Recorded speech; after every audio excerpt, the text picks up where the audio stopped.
How do you actually advance in your career without selling your soul in the process? Many people throw themselves into their work, doing unpaid overtime, sacrificing their relationships and their health in order to get promoted. What if there's another way to grow in your career without burning the candle on both sides? Welcome. Today we're talking about how to work less and become a top performer at the same time.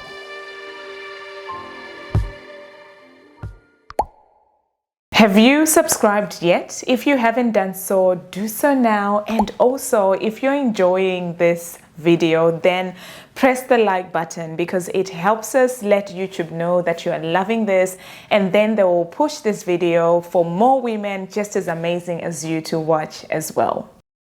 People equate work with being hard, which means confusing difficulty with actual results.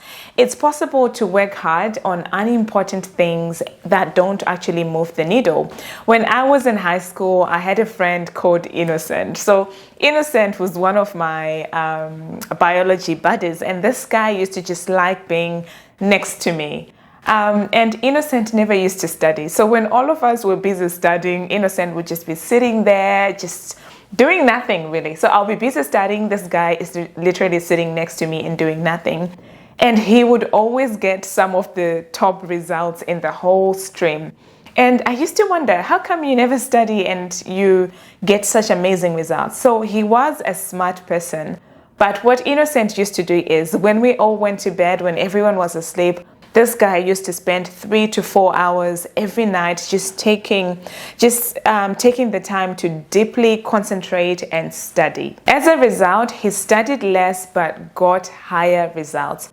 So what about you? How can you actually get insane, amazing results? How can you be more productive? How can you become a top performer whilst you're working less? Well, here's what you can do. First off, become familiar with your key performance indicators. So what are key performance indicators? These are referred to as KPIs. So a KPI is a quantifiable measure of performance over a time for a specific objective. Without being technical, this is the metric of value by which you as an employee, as a team player, are measured. If you don't know what your KPIs are, then the first place to go is your contract. We all rush to sign our contract without actually taking the time to read and find out what is in the contract. But if you go in the contract, it will outline for you the metric by which you're measured, the value which the company wants you to bring, and I want you to become familiar with that. If you cannot find your contract, then go to your manager, ask them, what are my key performance indicators? Another place to find your key performance indicators is to listen. Listen keenly during meetings, listen keenly during gatherings, whatever projects you're doing.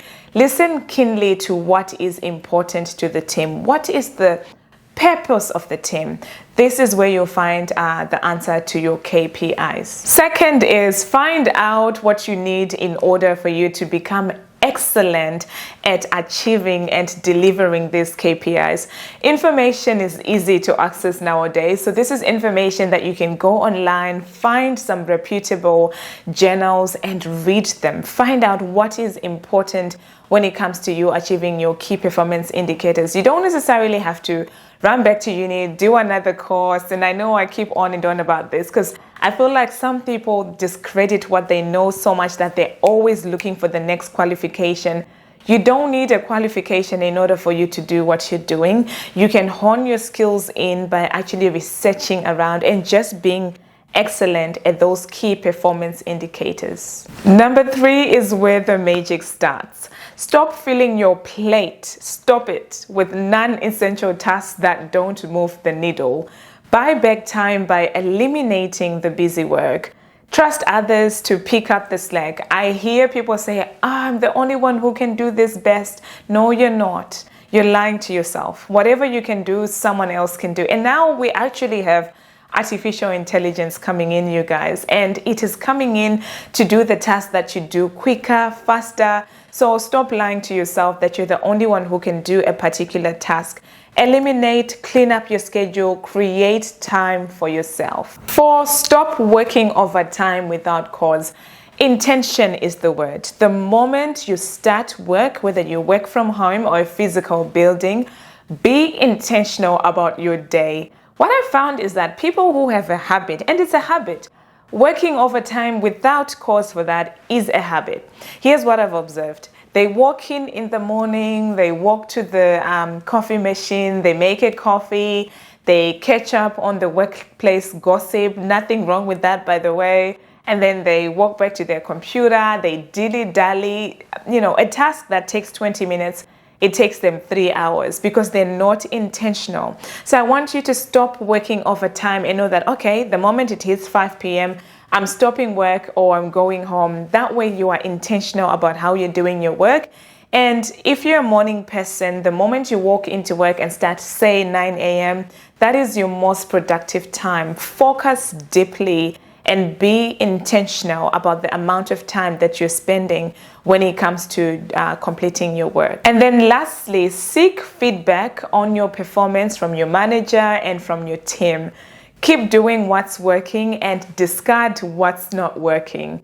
Results are key to being a top performer, and here you're aiming at being a top performer whilst doing less. So we are about keeping what's working, discarding the rest. Here you have it. Those are the steps you can take in order to become a top performer whilst working less. I'm curious, can you become a top performer without working harder? Yes or no? Let me know in the comments below. Have you subscribed? If you haven't, please subscribe. I don't know what you're waiting for. And also, it would greatly help us if you can like this video, because then more amazing women like you can find this video on YouTube. So definitely like this video, share it with an amazing friend, and share the love. Let them know the steps that they can take in order for them to get promoted quicker. If you haven't registered, we're running a free workshop on how to get promoted quicker. Link is in the comments, so register. I'm looking forward to seeing you live over there.